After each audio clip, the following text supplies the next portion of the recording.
অসমৰ মুখ্যমন্ত্ৰী হিমন্ত বিশ্ব শৰ্মা মহোদয়, আপোনালৈ মোৰ এটি শুভবাৰ্তা নিবেদন কৰি এই ভিডিঅ'টো প্ৰস্তুত কৰিছো। দয়া কৰি আপুনি মোৰ ভিডিঅ'টো দৃঢ়তাৰে, ধৈৰ্য সহকাৰে আৰু বৰ চতুৰ প্ৰখৰতাৰে আপুনি চাব বুলি আশা কৰিলো। মহাশয়, মই আপোনাৰ এজন শুভচিন্তক। আগতেই কৈছো, বহুবাৰ কৈছো, মই আপোনাক বহুত ঘৃণ কৰিছিলো যেতিয়া আপুনি কংগ্ৰেছত আছিল। ক্ৰমে মই আপোনাক ভাল পাবলৈ শিকিছিলো যেতিয়া আপুনি বিজেপিলৈ আহিছিল। তাত মোৰ এটা স্বাৰ্থ আছিল, কি জানেনে? আপুনি অসমৰ পৰা বাংলাদেশী মুছলমান মুক্ত অসম গঢ়ি দিব। এই যে এটা আপুনি ললিপপ দিছিল, ইয়াক লৈ মই নহয়, প্ৰত্যেকজন অসমক ভাল পোৱা মানুহে আপোনাৰ প্ৰতি হাবুডাবু খাই গৈছিল আৰু সেই স্বাৰ্থতে মই আপোনাক ভাল পাইছিল।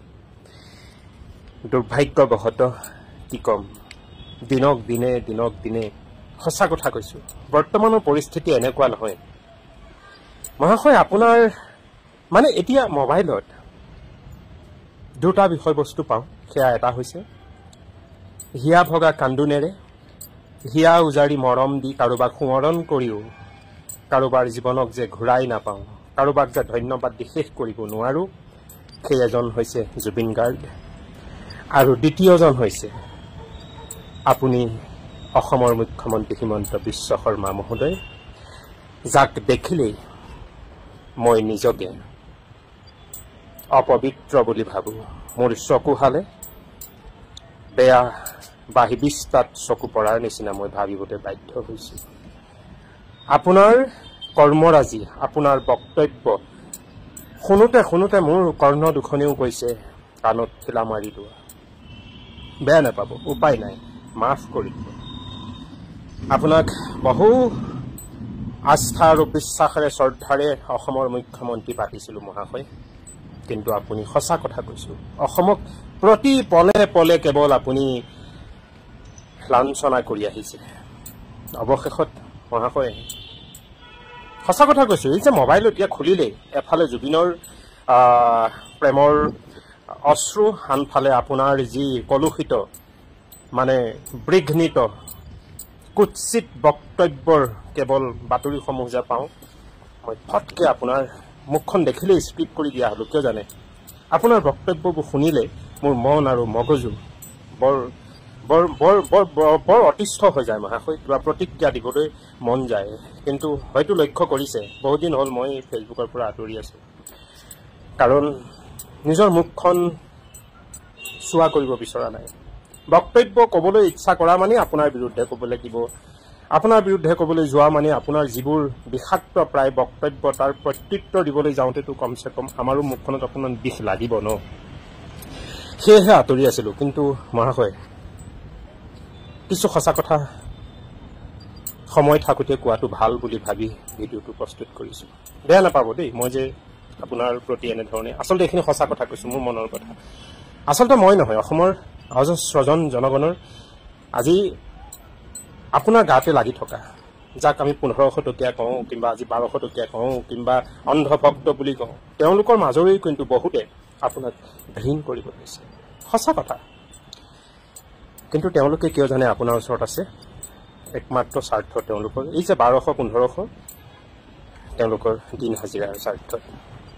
কিন্তু মই জুবিনৰ দৰে নহওঁ, কিন্তু মই জুবিনৰ সেই বাক্যশাৰীকেই কওঁ, মই মুক্ত, মই ধৰ্মকান্ত।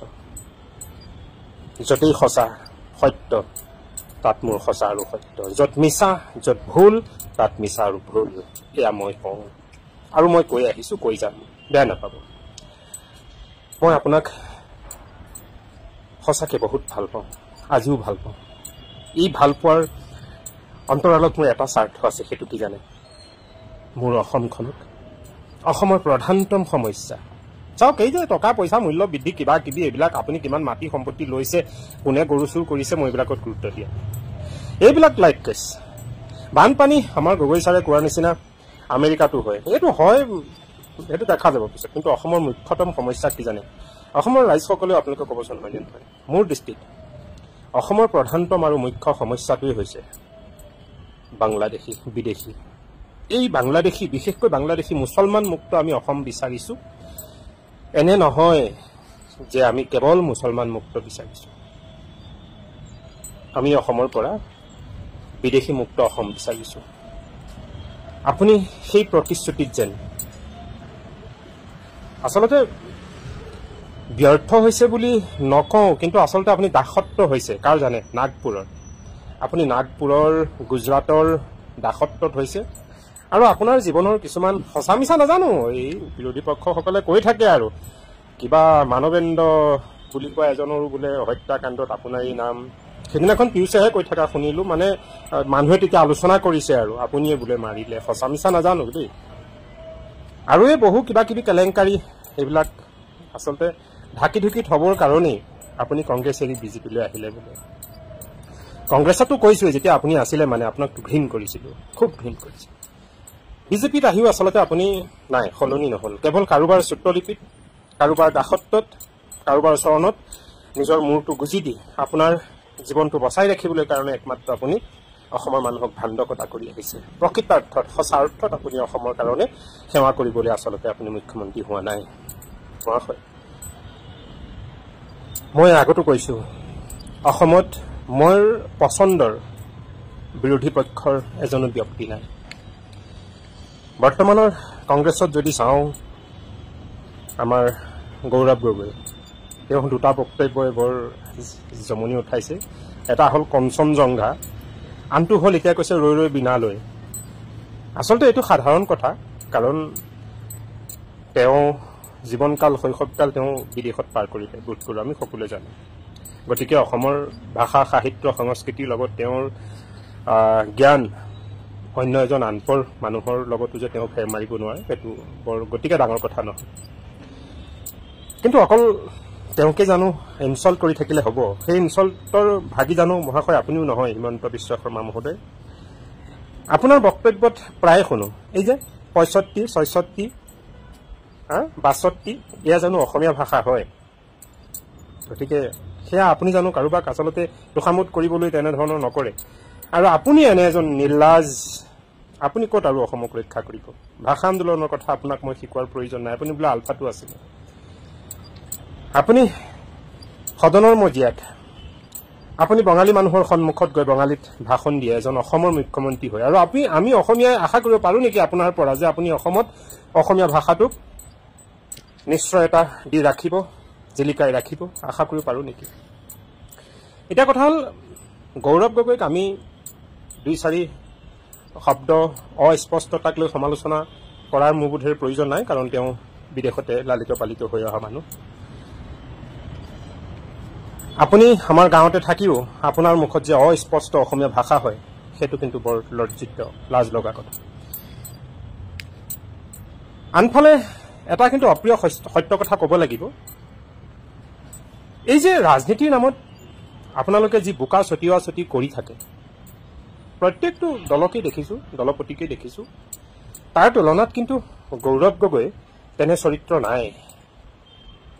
বোধ কৰোঁ তেওঁ অসম ভূমিত লালিত পালিত সৌভাগ্যবশতঃ নহ'ল, গতিকে তেওঁৰ নামত হয়তো এই কলংকটো নাই। এই যে বোকা ছটিওৱা ছটি, কামোৰা কামুৰি যে, লাট মাৰা মাৰি যিটো বক্তব্যত যে ব্যৱহাৰ, তেওঁ নাই, কাৰণ তেওঁ অসমত নাথাকিছে। বিপৰীতে মহাশয় আপুনি চাওকচোন, আপোনাৰ প্ৰতিটো বক্তব্যই বিষাক্ত প্ৰায়, কেৱল ঠেলা ঠেলি। যেতিয়া সিদিনা মানুহে কৈছিল নেপালৰ দৰে হ'ব, আজি নেপালৰ দৰে হ'ব বুলি কোনোবাই শংকিত হৈ কিবা এষাৰ বক্তব্য কোৱা লোকসকলকো আপুনি আইনৰ আওতালৈ আনিম বুলি কয়। কিন্তু আপোনাৰ চাগে মনত আছে, আপুনি সেই বক্তব্যষাৰ উত্তৰত আপুনি কি কৈছিল জানেনে? প্ৰথম হেনো বোলে অখিল গগৈ ঘৰলৈ যাব, মানুহে ঘৰ ভাগি দিবগৈ। ভয় লাগিছে নহয়নে? চাওক, মই বিৰোধী পক্ষত আপোনাৰ ব্যতিৰেকে অসমৰ মুখ্যমন্ত্ৰী পদত অধিষ্ঠিত কৰিবলৈ মোৰ পচন্দৰ ব্যক্তি কোনো নাই। মই ভাবোঁ অসমৰ মুখ্যমন্ত্ৰী আপুনি হৈ থাকক। কিন্তু মহাশয়, তাৰ কাৰণে আপুনি নিজক সলনি কৰিব লাগিব। এই যে আপুনি নাগপুৰৰ, গুজৰাটৰ চৰণ কমলৰ পৰা দাসত্বৰ পৰা আপুনি মুক্ত হ'ব লাগিব। আপোনালোকে যে কৈ থাকে মই জুবিন আমি জুবিন, মুখত কৈ লাভ নাই।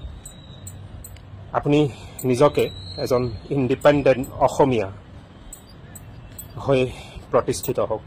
আপুনি ওলাই আহক, সিহঁতৰ গুজৰাটৰ দাসত্বৰ পৰা ওলাই আহক। আহি আপুনি এজন স্বাভিমানী অসমীয়া হিচাপে অসমৰ সেৱা কৰক। সকলোবোৰ দুখ পাহৰি আপোনাক আকৌ আঁকোৱালি ল'ব। মহাশয়, কোনো লোকে কয় গৌৰৱ গগৈ মুখ্যমন্ত্ৰী হ'ব। মই তেওঁক নাপাতো এটা কাৰণে, কিয় জানেনে? সিদিনা তেওঁ কি কৈছিল, আপুনি এভেকশ্যন কৰা মানুহখিনি আৰু সেই মাটিখিনি তেওঁ গাদীলৈ অহাৰ পিছতেই হেনো বোলে সেই মাটিখিনিক সেই মানুহখিনিক আকৌ আনি তেওঁ সংস্থাপন দিব। এই বক্তব্যৰ শুনি তেওঁৰ প্ৰতি মোৰ অকণো মৰম নাই। দ্বিতীয়তে আন সকলৰ কথা নকলোৱেই, কিন্তু গৌৰৱ গগৈৰ লগে লগে মহাশয় আপুনিও জানো অসমৰ মানুহৰ অন্তৰত বিষ ঢালি ৰখা নাই। সেয়া যে অসমীয়া হিন্দু বঙালী হিন্দু কোনো পাৰ্থক্য নাই বোলা শব্দষাৰে যে অসমৰ খিলঞ্জীয়া মুছলমানকো যে আপুনি অত্যাচাৰ কৰি আছে, কেৱল মুছলমানক আপুনি ইণ্ডিকেট কৰি লৈছে। হিন্দুৰ নামত যে বিদেশী অসমৰো চিৰশত্ৰুৰ দৰেই বিশেষকৈ খাই পাত ফলা বঙালী বিহাৰী মাৰোৱাৰী এইবোৰক ব্যৱসায় ভিত্তিত যিবোৰ আহি আছেহি ইহঁতক বুকুত বান্ধি লৈ আপুনি অসমীয়াৰ সংজ্ঞাটোৱে যে সলনি কৰি দিব খুজিছে। অসমীয়া ভাষাৰ কাৰণে মৃত্যু হোৱা বহুজন মুছলমানৰ নাম বোধ কৰোঁ আপোনাৰ মনত আছে, যাক আমি অসমীয়া মুছলমান বুলি কওঁ। সিদিনা যে কা আন্দোলনত 5জন শ্বহীদ হৈছিল, তাতো কিন্তু খ্ৰীষ্টিয়ানো আছিল মুছলমানো আছিল, হয়তো কোনো বিহাৰী বঙালী মাৰোৱাৰী নাছিল। গতিকে মহাশয়, যদি গৌৰৱ গগৈয়ে কোৱা সেই কথাষাৰ মই গ্ৰহণ নকৰোঁ, সেইকাৰণে মই তেওঁক মুখ্যমন্ত্ৰী পদলৈ আমন্ত্ৰণ বা আশা কৰিব নোখোজো। আপোনাকো মই ঘৃণ কৰোঁ আপোনাৰ সেই বক্তব্যত যে অসমীয়া হিন্দু আৰু বঙালী হিন্দুৰ কোনো যে ডেফিনেশ্যন নাই বুলি আপোনালোকে কৈছে, তাক লৈ মই আপোনাক ঘৃণ কৰোঁ। আকৌ কৈছোঁ, আপুনি গুজৰাটৰ পিঞ্জৰাৰ পৰা ওলাই আহক। আপুনি অসমৰ স্বাভিমানী অসমীয়া হৈ অসম মাতৃৰ কাৰণে আপুনি সেৱা আগবঢ়াওক মহাশয়। গাড়ীখন আপোনাৰেই। কিন্তু মহাশয়, বৰ্তমান আপুনি যেন অগ্নি পৰীক্ষাত মুখামুখি হৈছে, আৰু এই অগ্নি পৰীক্ষাত আপুনি ক'ৰবাত মুখ ঠেকেচা খাব, এয়া যেন মোৰ কথাষাৰে বৰ আমনি কৰি পাব। মহাশয়, জুবিন গাৰ্গৰ যি হত্যা অসমৰ অজস্ৰজন সহস্ৰজন ব্যক্তিৰ মন আৰু মগজুত এষাৰ কথা বহুজনে অৱশ্যে কৈয়ে দিছে, জুবিন গাৰ্গৰ হত্যাত মৃত্যুত আপোনাৰেই হেনো বোলে। বুজি পাইছে চাগে, আপুনিয়ে হেনো বোলে খলনায়ক। মহাশয়, এই কথাষাৰ আপুনি কেনেভাৱে লৈছে সেয়া বুজি পাইছোঁ আমি। সেয়েহে বহুলোকে সৎসাহসেৰে ক'বলৈ ভয় কৰিছে, বহুজনে কৈ দিছে, আৰু সেই কৈ দিয়াসকলক আপুনি জেললৈ পঠিয়াইছে। এয়া কিন্তু প্ৰকৃত এজন মন্ত্ৰীৰ পুৰুষত্বৰ লক্ষণ নহয়। চাওক, মই আপোনাক এটা উদাহৰণ সহকাৰে কথাষাৰ বুজাই দিওঁ। ভগৱান শ্ৰীকৃষ্ণ, তেওঁৰ ওপৰত এটা বাদ আহিছিল, এই যে শ্যামন্তক মণি চুৰ কৰা বুলি। আৰু কৃষ্ণই কি কৰিছিল জানেনে? শ্যামন্তক মণিটো তেওঁ যে চুৰ কৰা নাই, প্ৰকৃততে কি হৈছিল, শ্যামন্তক মণিটো তেওঁ গৈ অনুসন্ধান কৰি জাম্বন্তৰ লগত যুদ্ধ কৰি উদ্ধাৰ কৰি আনি দিলে, আৰু তেওঁ আপুনি দুখমুক্ত হৈ গ'ল। কিন্তু আপুনি হিমন্ত বিশ্ব শৰ্মাই কি কৰে জানেনে? আপুনি প্ৰশ্ন কৰে কি প্ৰমাণ আছে, পুলিচ দি ধৰাই নিব আৰু ক'ব প্ৰমাণ দে, মানহানি কেছ দিব না। আপুনি এজন অসমৰ মুখ্যমন্ত্ৰী, আপোনাৰ ওপৰত মানুহে সন্দেহৰ আঙুলি টোৱাইছে। চাওক, গতিকে আপুনি অসমৰ পিতৃস্বৰূপ মুখ্যমন্ত্ৰী হিচাপে যিহেতু আপুনি আছে দায়িত্বত, আপুনি অসমৰ ৰাইজক আশ্বস্ত কৰি, আপুনি যে বদিয়া নহয়, আপুনি যে জুবিন হত্যাত নাই সেয়া আপুনি খুব সোনকালে প্ৰমাণ কৰি দিয়ক। চাওক, এই যে কেইজনমান আপুনি ৰাইজৰ বিপুল দাবীত জেলত ৰাখিছে, সেইসকলক কিবা প্ৰকাৰে মাৰি পেলালেই কিন্তু ন্যায় নুবুজায়। সেইসকলৰ মুখেৰে স্পষ্ট মুখ জাবান ৰাইজক শুনাব লাগিব যে জুবিনৰ হত্যা মৃত্যু কেনেকৈ হৈছিল। তেওঁলোকে যদি কয় যে মই কৰিছিলোঁ, মোৰেই স্বাৰ্থ আছিল, তাতো আমি ধন্য। কিন্তু তেওঁলোকৰ যদি মৃত্যু হৈ যায় যিকোনো প্ৰকাৰে, লাগিলে সেয়া ভূতৰ তাণ্ডৱতেই নহওক কিয়, তেতিয়াও কিন্তু অসমৰ মানুহে ভাবি থৈ দিব যে জুবিন গাৰ্গৰ হত্যাত আপোনাৰেই ষড়যন্ত্ৰ আছিল। গতিকে আশা কৰোঁ আপোনাৰ দায়িত্ব সেইসকল ব্যক্তিৰ যেন অপমৃত্যু নহয়। শ্যাম কানু, সিদ্ধাৰ্থ আৰু এই যে কোনোবা আৰু ছোৱালীজনী আৰু কোনোবা তেওঁলোকৰ যাতে কাৰো অপমৃত্যু নহয়, এয়া আপোনাৰ দায়িত্ব। আৰু তেওঁলোকৰ মুখেৰে জুবিন গাৰ্গৰ মৃত্যু সত্যাসত্য কি কেনেকৈ হৈছিল, এই লাষ্টৰ ভিডিঅ'টো আপুনি ৰাইজলৈ প্ৰকাশ কৰি আশ্বস্ত কৰক যে আপুনি নিৰ্দোষী। তেতিয়া আপুনি কাৰোবাক জেল হাজতলৈ নিয়াৰ প্ৰয়োজন নাই। আপুনি প্ৰমাণ কৰি দিয়ক খুব সোনকালে, ইলেকশ্যনৰ আগতেই। অন্যথা আপুনি এই যে SOP লগাইছে, এইটো বৰ লাজ লগা বিষয়। চাওক, যদি কোনোবাই মদ খাই গৈছে, মদটো খাবই ন, আপুনি মদ খাবলৈ ৰাতি 12টালৈকে 2টালৈকে য'ত আপুনি খোলা দিব পাৰে। মানুহে মদ খায়, মদাহীও কোনোবা জুবিনৰ অনুৰাগী থাকিব পাৰে ন, অপৰাধীও থাকিব পাৰে ন জুবিনৰ অনুৰাগী। সেইকাৰণে আপুনি জেলত ৰাখিবলৈ ভয় কৰিছে। এখন নিলগ আৰু অকলশৰীয়া মুকলিমূৰীয়া আপুনি জেললৈ লৈ গৈছে অপৰাধীকেইজনক। মানে অপৰাধী কোনোবা পাগলো, কি কয়, জুবিনৰ অনুৰাগী কোনোবা পাগলো থাকিব পাৰে, মদাহীও থাকিব পাৰে। আৰু মদৰ যিহেতু আপুনি মুকলি বজাৰ ৰাখিছে, গতিকে মদ খাই তেওঁ তালৈ যাব নালাগে। গতিকে তেওঁলোকক আপোনালোকে ৱাৰ্ণ কৰক, বাৰণ কৰক, গেটত পুলিচ ফ'ৰ্চ দিয়ক। যাৰ এক্টিভিটি দেখিছে তেওঁলোকক বাহিৰত ৰাখক আৰু হাই এলাৰ্ট দিয়ক। যদি ভিতৰত গৈ কোনোবাই কৰা প্ৰমাণ হয়, CCTV দিয়ক, তেওঁলোকক কঠোৰ শাস্তি দিব। তাকে নকৰি আপুনি যে 10টালৈকে অতিৰিক্ত সময় বান্ধি দিছে, এইটো কিন্তু বৰ লাজৰ কথা হৈছে। বিপৰীতে আপুনি মই কোৱাৰ দৰে CC কেমেৰা ৰাখক, অতিৰিক্ত পুলিচ বাহিনী তাত নিয়োগ কৰক, গেটতেই পুংখানুপুংখকৈ নিৰীক্ষণ কৰি সুৰাপায়ীসকলক বাহিৰত ৰাখক। ভিতৰত যদি কাৰোবাক পায় কিবা প্ৰকাৰে তেওঁলোকক শাস্তি দিয়াৰ ব্যৱস্থা কৰক। কিন্তু জুবিন ক্ষেত্ৰত আপুনি SOP ব্যৱহাৰ নকৰিব। অন্যথা এই যে ফেষ্টিভেল মহন্তৰ দৰে আপোনাৰ নামো কিন্তু SOP মহন্ত নহয়, SOP শৰ্মা বুলি মানুহে অভিহিত কৰিবলৈ বাধ্য হ'ব। মহাশয়, আপোনাৰ এই SOPয়ে কাম নাহিব 26ত। আপুনি বাৰে বাৰে কৈ আছে 26ত মোকেই ভোট দিব, কাৰণ আপুনি জুবিনক এনেকৈ আনি তেনেকৈ কৰিলে না। জুবিনক জীয়াই ৰখাত আপুনি ব্যৰ্থ হ'ল। আপোনাৰ দায়িত্ব আছিল অসম চৰকাৰৰ নেতৃত্বত অসমৰ ৰাজহ ধন টকা পইচা লৈ গৈ তাত প্ৰগ্ৰেম হৈছিল আৰু অসমৰ সম্পদটোক আপোনালোকে জীয়াই ৰাখিব নোৱাৰিলে। আপুনি ব্যৰ্থ মন্ত্ৰী। গতিকে আপুনি আশা নকৰাটো ভাল। আৰু আপুনি এষাৰ কথা কৈছে, এমাহলৈকে মই চাই আছিলোঁ, মানে আপোনাৰ আচলতে চকুৰে সহ্য কৰা নাছিল জুবিনৰ জনপ্ৰিয়তাত, হয়নে? অৱশেষত আপুনি SOP দিছে। মহাশয়, এইবোৰে কামত নাহিব। এটা কথা কওঁ, আপুনি যদি জয়ী হ'ব খুজিছে, অসমৰ ৰাইজ মোক ভুল নুবুজিব। হিমন্ত বিশ্ব শৰ্মা মহোদয়, এই যে জুবিন গাৰ্গৰ শেষখন ছবি ৰৈ বিনালে আপুনি বেন কৰি দিয়ক। আপুনি হয়তো ভাবিছে মই ভাবি থকা কথাটোৱে কৈছে। হয়, আপুনিও চাগে ভাবিছে কথাষাৰ, কিন্তু অসম্ভৱ।